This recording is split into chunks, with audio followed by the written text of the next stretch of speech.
This is the first video lecture on the Euthyphro. Okay, the Euthyphro is much read, much beloved dialogue of Socrates.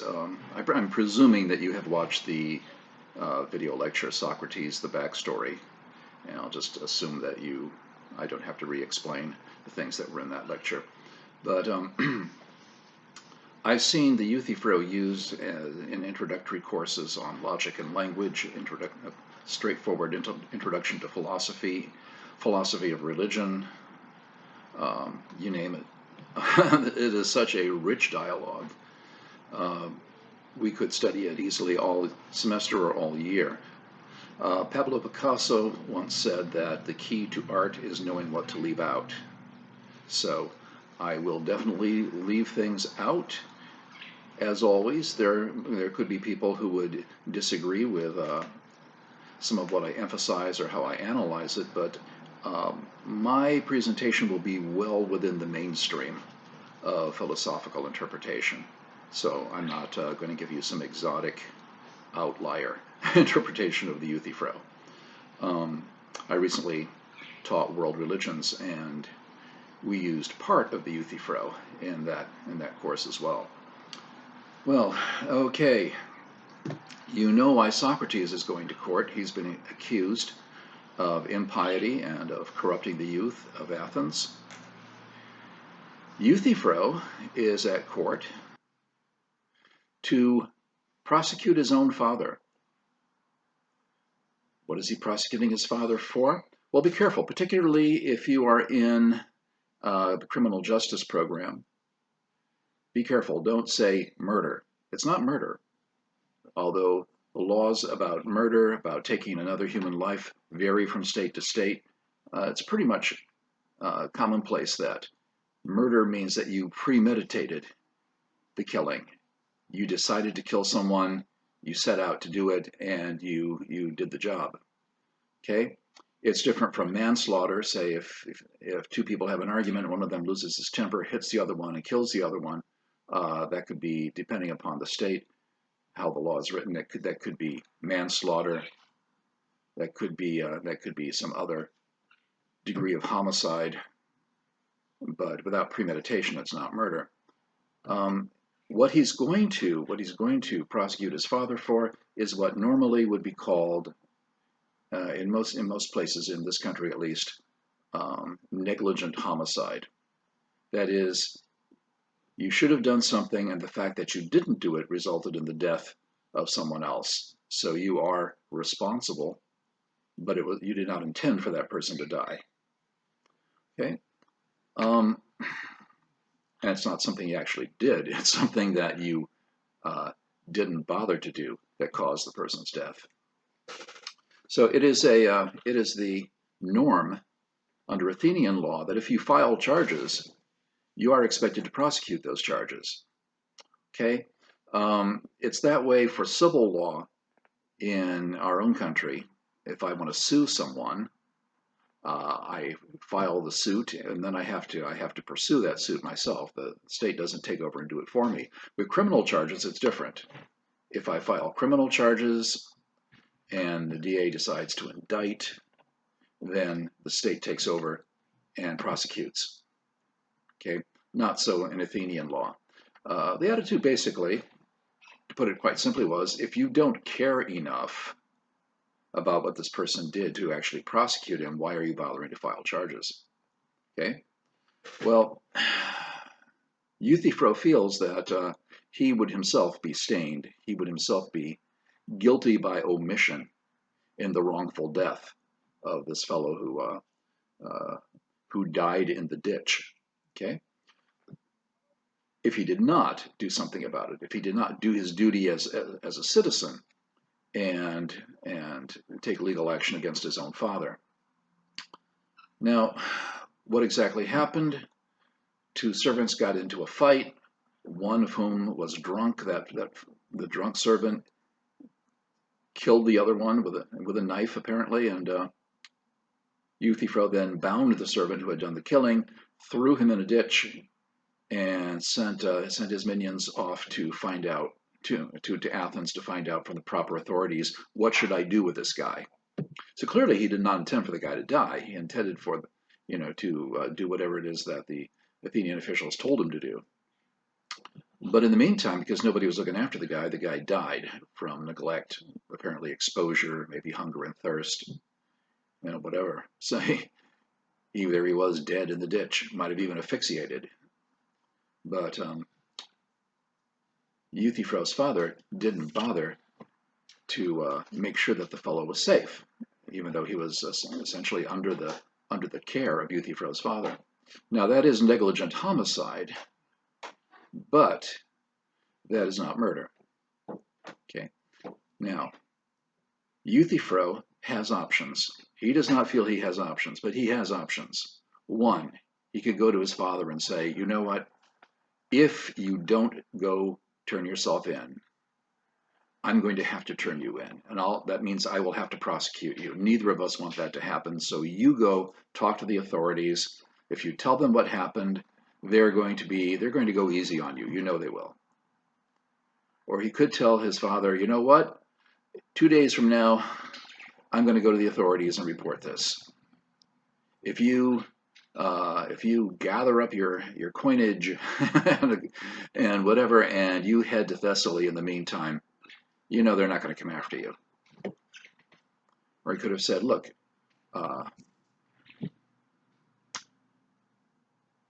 I am going to go to the authorities and tell them what happened, but I'm also going to tell them I am not filing charges. I want you to know it happened. The extent of my duty is to let you know I'm not going to actually file the charges, because then I would have to prosecute my own father, and that is not appropriate. Euthyphro believes that it's the height of piety, if you will. We're going to use that term. We'll talk about what that means, of course, at great length. But Euthyphro thinks that he's doing the right thing if he says, no special provisions for my father. Okay. Now ask anyone who's been involved in politics or the legal system or whatever, for instance, in India. Is nepotism a problem? Giving special breaks to your own family or your own in-laws or your own whatever. And yeah, they'll say, oh, that's a terrible problem. Yeah, very difficult to get justice if there's a great deal of nepotism going on. Nepotism means you're giving special favoritism to people with whom you're connected, especially if they're family. Okay? Well, quite rightly, anyone would say you can't let that happen and still hope that that ordinary people can get justice. So, on the other hand, I always think of a story about Confucius. Someone once said to Confucius, the people in my province are so pious that a son would prosecute his own father if the father had done wrong. According to the story, Confucius winced and said, the people in my province are so pious, no son would ever dream of prosecuting his own father regardless of what the father had done. So it's clear that people who are concerned about behaving properly, people who are concerned about doing what is just and upright, may have differing views about what Euthyphro ought to do. The problem is Euthyphro has got no doubt whatsoever. None. Okay? He simply believes, he's a sophist, he believes he's a wise man, and he simply believes that he knows immediately what to do, and he's going to do it.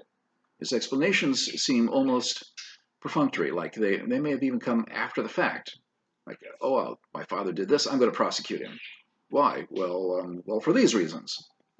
Okay, rather than, you know what, thinking it through, here's how it is, I guess I have to prosecute. I think what appalls Socrates in this interaction is not that Euthyphro has decided the right thing to do is to prosecute his own father. What appalls Socrates is that Euthyphro is so utterly unconflicted. What if you decided the right thing to do was to prosecute your own father? Normally, you would expect people would say, I'd be really reluctant to do this, but I have to do it.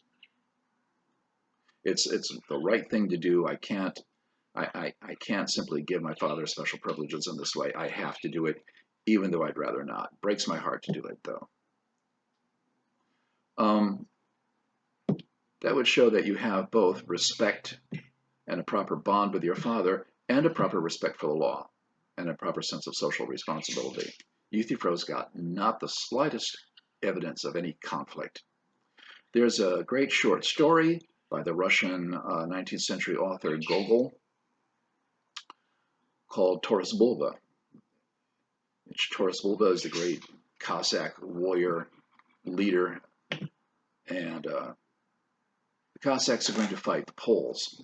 Poland was a major political and military power at many points in history. Taurus Bulba's son falls in love with a Polish girl and goes over to the other side. And as things fall out, Taurus Bulba is in a position where he has to shoot and kill his own son. His heart is broken. And his son is weeping and pleading with him, "Father, don't blame yourself. This is my fault, not yours. We both know you have to do it. You can't value your own son above the lives of all the sons of all those other people who look to you as their leader." And it's heartbreaking. And Taurus Bulba kills him, but it just rips his heart out to do that. Not like Euthyphro, like, "Oh, well, you did this. I'm going to prosecute you. I don't care who you are." There's a passage in Homer's Iliad where the Trojan War is raging on. Okay, and some Greeks were some gods rather were backing the Greeks, and some were backing the Trojans. And there's a scene where Zeus has solemnly promised, he will not raise his hand to intervene in this battle that's going on. Well, Zeus looks down and sees that his favorite hero, one of his favorite heroes, is about to be slain on the battlefield. A hero in the archaic sense is a human being who is the son of a mortal mother and a god. So, okay, Zeus is seeing his own son, if you will, about to be sacrificed.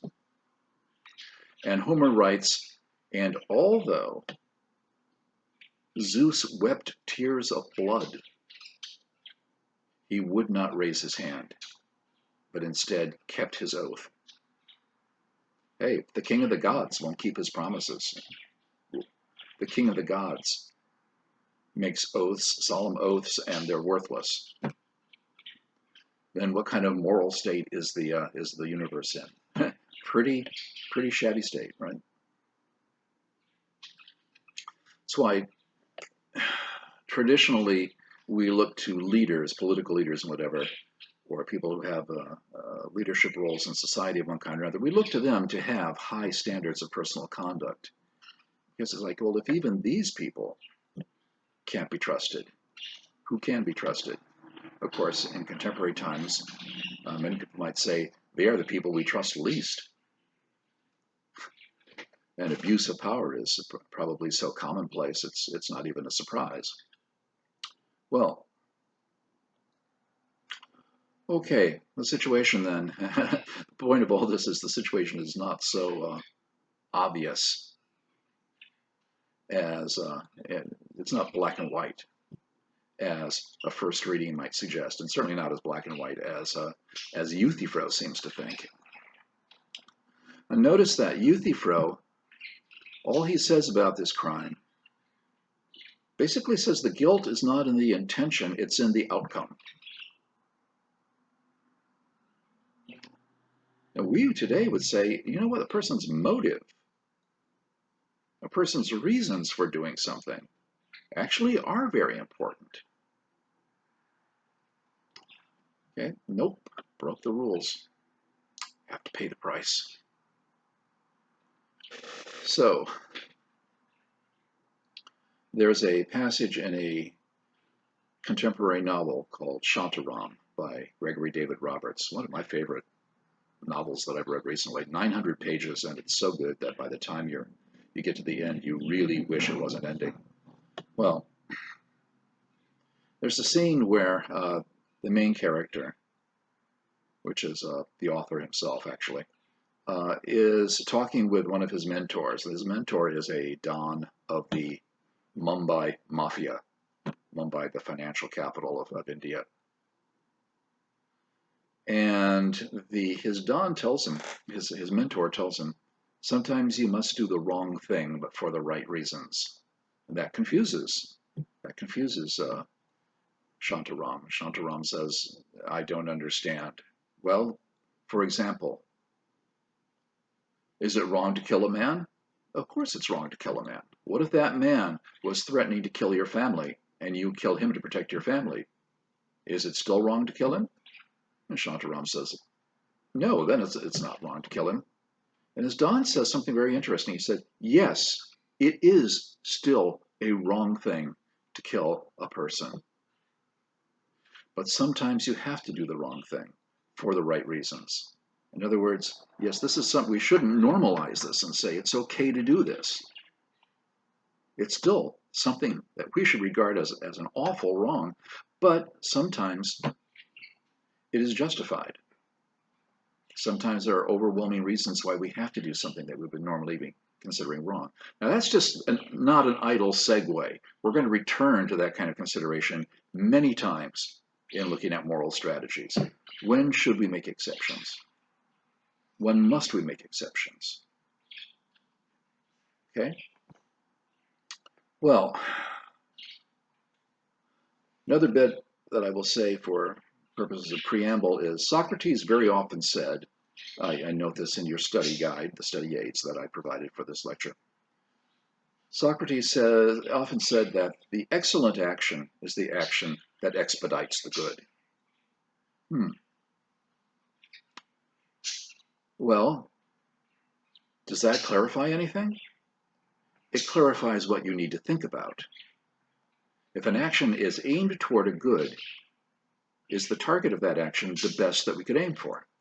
We need to talk about that. We need to figure that out. Are we aiming right? And are we using the most expeditious means to get it? If you have a mosquito on your head, and I know that there are mosquitoes around that have the equine virus, supposing I swat that mosquito, I have to swat it while it's still on your head. Okay, sounds like a reasonable thing to do, and actually maybe even doing you a favor. What if the only thing I have to swat it with is a hammer, and boom, I hit you in the head with a hammer and say, well, I saved you from the mosquito. Yeah, but look at the collateral damage I did. To expedite the good means that you have used the most efficient, most effective way of achieving it, your end, that also does the least collateral damage. Every now and then you'll see on social media a meme saying, don't ever give to these charities because look at how much they spend on management, how much they pay their CEO, etc., etc., etc. And anyone who's ever worked with nonprofits knows that that's foolish. First of all, a very effective charity that is helping a lot of people and doing a lot of good work may in fact be paying a CEO something comparable to what that CEO would be making in the private sector. Why? Because that's the way that you can attract people who will actually be able to do the job. Okay? On the other hand, there are nonprofits that operate on a shoestring, operate very low overhead, and actually have very little impact. Okay, now obviously you want to be most effective and most efficient. If you ever take a management seminar or management training, probably you're familiar with that distinction already. There's a difference between efficient and effective. Effective means you're making the biggest impact you can. Efficient means you're using your resources as wisely as you can. And there's the additional consideration with the least collateral damage.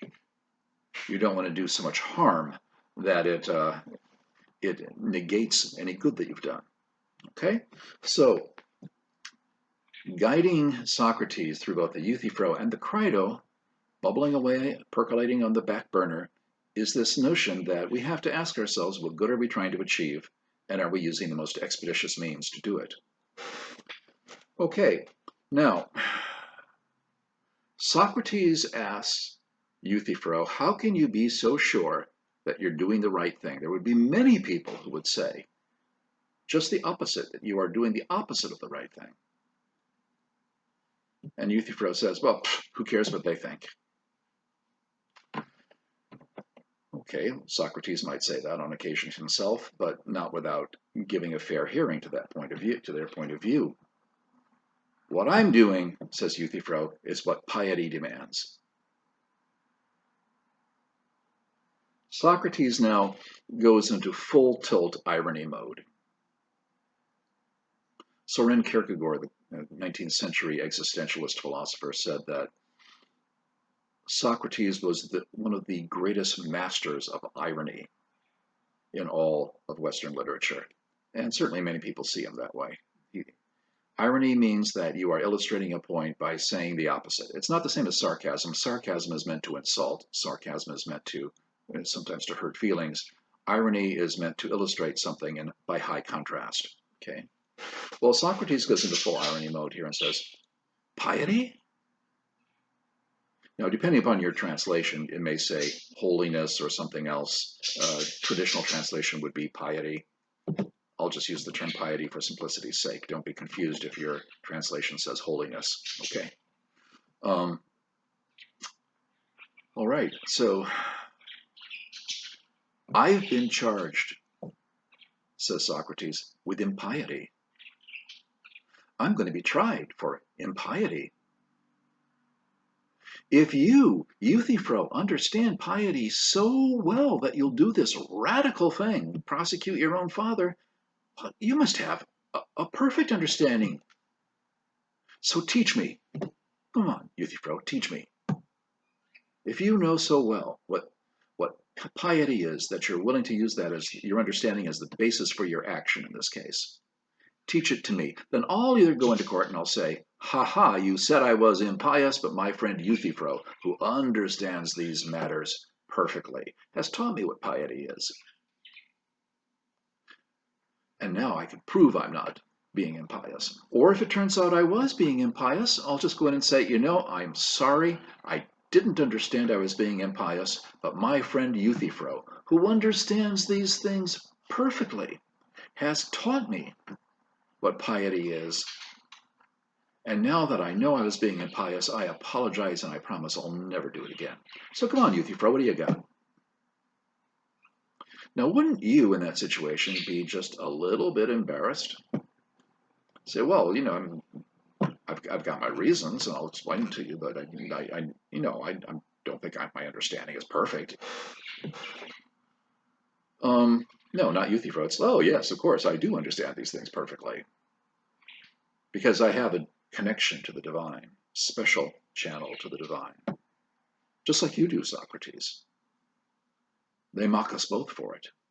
I go to the assembly and I give them pronouncements of the divine will, and they just laugh at me. How dare they?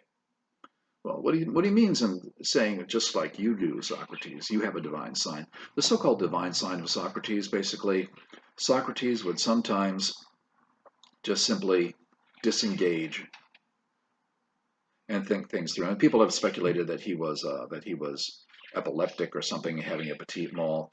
I find that a little extravagant because I myself am someone who will sometimes just simply disengage and think about something intently. And all the pitter-patter and small talk and so forth going on around me, I could not care less. I've got something I'm trying to figure out. Actually, I don't count myself as in the same caliber as Socrates, but a number of great minds in history have been known to do this. St. Thomas Aquinas, who was by papal decree the official philosopher of the Catholic Church, was at a banquet once with the king, paying attention to nobody at all. Suddenly he slammed his fist on the table and said, "That will deal with the Manichaeans."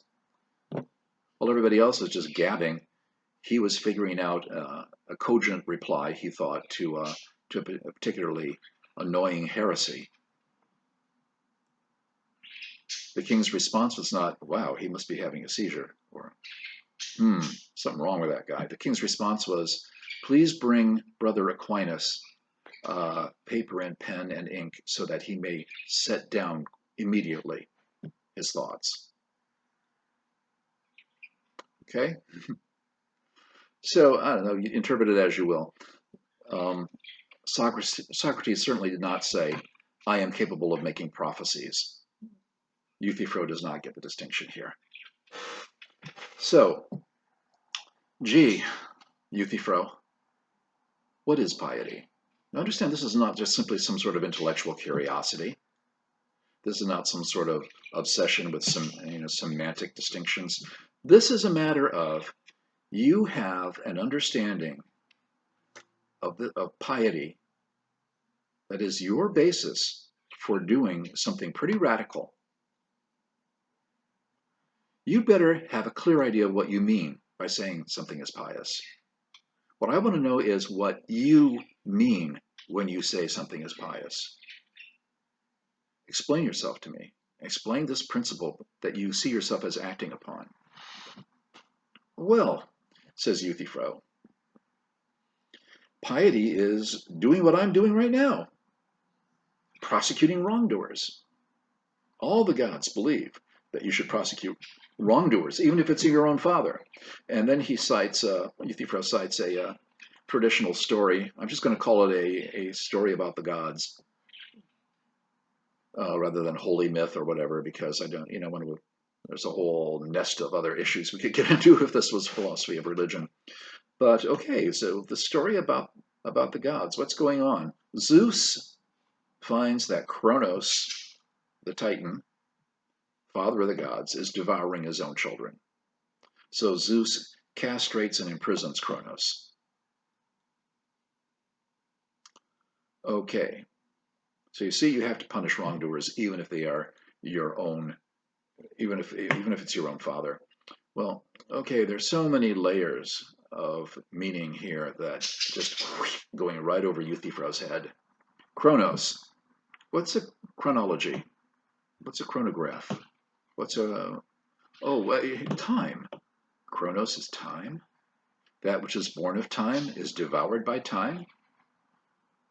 To be truly divine, you must disempower time itself. Lots going on in that myth. Myths are stories we tell ourselves again and again because they help us to understand who we are, where we come from, and what our destiny might be. Understood as myths, they are useful. Socrates also says this elsewhere. If we understand the myth, if we understand a myth, it can help make us free. If we don't understand that it is a myth, that it isn't a poetic illustration of something, then it will imprison us. So, Socrates doesn't jump on that business of, using a sacred story to back up your moral decisions. Not right away. He will, but not right away. First of all, he says, look, to distill what he says, it's both too broad and too narrow. On your study aids, I have a little diagram distinguishing between the intension of a term and the extension of a term. The intention of a term is that set of characteristics something must satisfy in order to be properly called by that term. The extension is the set of things that are properly called by that term. For instance, dog, okay? The intension of the term dog is something like mammal, quadruped, genus canine. The extension would be Fido, Rover, Rex, Mr. Tippy, whatever, okay? Fluffy. And for that reason, we need the intention of the term. Okay, that's going to tell us whether something actually passes muster to be called by that term. If you were the first European to see a dingo in Australia, and you wanted to know, is this some kind of wild dog or some other kind of canine? Because there are other kinds of canines, foxes, wolves, coyotes, etc. What kind of canine is this? Is this actually a dog? What you would ask is, what are the defining characteristics of a dog? Is this something that actually is a dog or just has certain things in common with a dog? Okay. So, if we want to know whether what Euthyphro is doing actually is pious, we need to know the intention of the term pious. That's our filter for what can and cannot be properly called pious.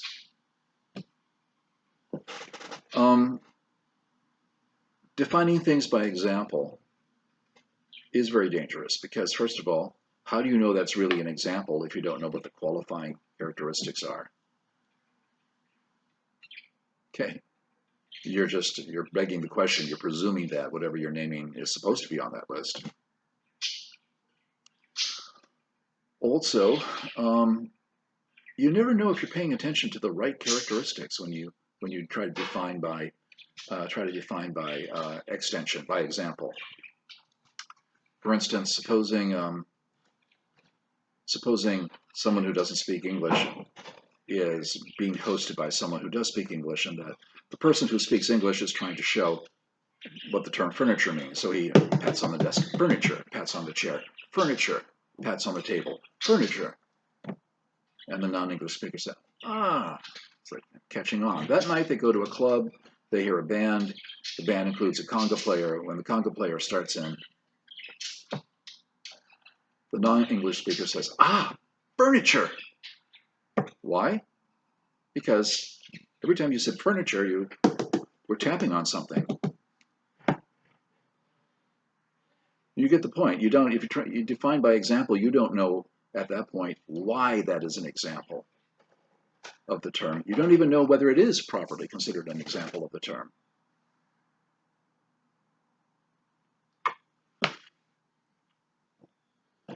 Here's an example. This fellow who just flew in, for a while he was sitting on my shoulder and he would start trying to preen my neck and he would bite and I would say, stop, stop. Well, after a couple of weeks of that, one day he was sitting on the desk beside the computer, chewing on his own foot.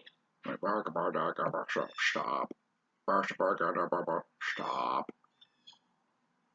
It's like, oh, so he understood that's something I say when he's preening. And now he goes over and he tries to preen my wife's lip and he'll go, stop, and he'll try to nibble on her lip. Isn't that right? He was paying attention to when it was that I said stop. But he didn't know what that meant. Did you? No. Okay. So he flew in right on cue, but we had not rehearsed that, I assure you. Many people who are talking with Socrates, when asked for a definition, will attempt to define by example. And this just doesn't work. Prosecuting wrongdoers is both too narrow and too broad. First of all, it's too narrow. There are other things that we might consider pious, such as performing certain religious rituals, contributing to the temple, honoring the gods, whatever, that have nothing to do with prosecuting a wrongdoer. Likewise, it's too broad, because it would include things that we don't want to include, such as lying, cheating, faking evidence and so forth to try to prosecute a wrongdoer. I always think of the O.J. Simpson trial in that context, although I assiduously tried to avoid thinking about it when it was going on. The people who were on the jury in their exit interviews pretty much all said, we think he probably did it, but once we discovered that the LAPD had tampered with the physical evidence, there was no way we could abolish reasonable doubt. And even if you think he did it, it's not preponderance of evidence in a criminal case. It's being convinced beyond a reasonable doubt. Well, if you know that at least some of the evidence has been falsified, some of the physical evidence has been falsified, how can you possibly abolish reasonable doubt? So we had to reluctantly acquit him. Okay, isn't that ironic? Right. Who actually got O.J. Simpson acquitted in that trial was not all these high-profile, highly paid, famous attorneys. It was the LAPD through their misconduct. Well, now to his credit, Euthyphro understands the criticism that Socrates makes. He says, oh, I see what you want. You want a general definition. Fine. General definition is piety is what is God-beloved. or pleasing to the gods. Translations may differ a little. I like the older translation that says God beloved, because it includes not only approving of something, but also having a positive attitude toward it. I may approve of something. I may say, yeah, okay, that's, I understand that's what we need to do, but I may be unenthusiastic about it. Okay? Something is God beloved. It's both sanctioned, approved of, and actually held in high regard. Okay? So what is pious is what is God beloved. And contrary-wise, what is impious is what is God despised. It's the older translation, and I think that actually it conveys quite a bit. Well, now Socrates is going to pick up on that, taking religious stories very literally and toss it right back at Euthyphro. All these stories about the gods, don't they quarrel? Don't they disagree? Aren't there in fact conflicts between them? So isn't what is pleasing to one god potentially displeasing to another? Well, fine, says Euthyphro, but every god would agree that wrongdoers should be punished. And Socrates says, yes, but they might disagree about who is the wrongdoer, what kind of wrong has been done, or even whether a wrong has been done, let alone what sort of punishment is fitting. So if there's a plurality of gods, if there are many gods, there are going to be disagreements. Piety becomes useless as a standard for guiding our actions. Because the same action may be simultaneously pious and impious. That is, because it's pleasing to one god and displeasing to another god. Okay, well, if the same action can be both pious and impious at the same time and in the same sense, then it's useless as a guide to action. Once again, I've said before, we look at these strategies as ways of helping us make reasonable, concrete decisions. This isn't going to do it. Well, very well, says Euthyphro. I'll change it. What is pious is what is loved by all the gods, and what is impious is what is despised by all the gods. There you go. We got rid of that problem, didn't we? No, in fact, you just made it worse. First of all, how can you possibly know at any given time what's going to please all the gods? Second, what if the gods change their minds? Okay? Supposing everybody on Mount Olympus, all the Olympian gods, agree that Euthyphro should prosecute his own father in the morning. By noon, on Mount Olympus, a few of them are having second thoughts. And then by evening, they've all changed their minds. Okay, that means in the morning it was pious because all the gods were pleased by it. By noon, it's neither pious nor impious because there's disagreement. And that's one consequence of saying it's what all the gods love. If there's disagreement among the gods, then the action is neither pious nor impious. And by the evening, they've all changed their minds. Okay, so in the course of one Olympian day, the same action has gone from being pious to being morally neutral to being impious. How are we supposed to govern our lives with such an unreliable compass? Okay. Well, at this point, you might be tempted to say, the problem is this business of having multiple gods. In most Western traditions, there's at least the Abrahamic traditions, Judaism, Christianity, and Islam, there's only one God. So that problem doesn't exist, right? No, you don't get off the hook that easily. In fact, monotheism doesn't solve the problem. Monotheism means belief that there is only one God. Polytheism is the belief that there are many gods. Kenotheism is actually the belief that there is only one God, but that God has infinitely many manifestations. Okay? Strictly Orthodox Jews and traditional Muslims accuse Christianity of being henotheism or polytheism. Why? You split up the essential unity of God. You say the Father, Son, Holy Ghost. Wait. No. Even if you say, Jesus is God. Okay, wait a minute. No, you can't split up God like that. That's polytheism or kenotheism.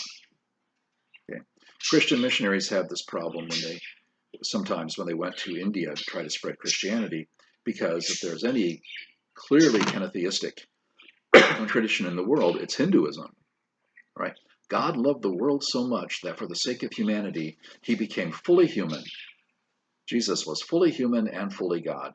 What would a traditional Hindu say? Oh, sure, we know about that kind of thing. For instance, Krishna, Ram, Hare. I mean, there are all kinds of instances where that happened. No, time out. No, only once. Oh, you don't know about these other cases? Yeah, it's happened a lot. Do you really think God is so parsimonious that he would only manifest one place, one time, in one way? Well, we're going to talk about two problems that arise for monotheistic traditions. Well, these problems actually, theologians in Islam and in Christianity have known about these problems arising from the Euthyphro and similar considerations. They've known about these for a couple of millennia, and a lot of ink has been spilled over them. So we're going to talk about, in the next lecture, the Euthyphro dilemma and the Euthyphro problem. Those will both be spelled out in the study guide as well.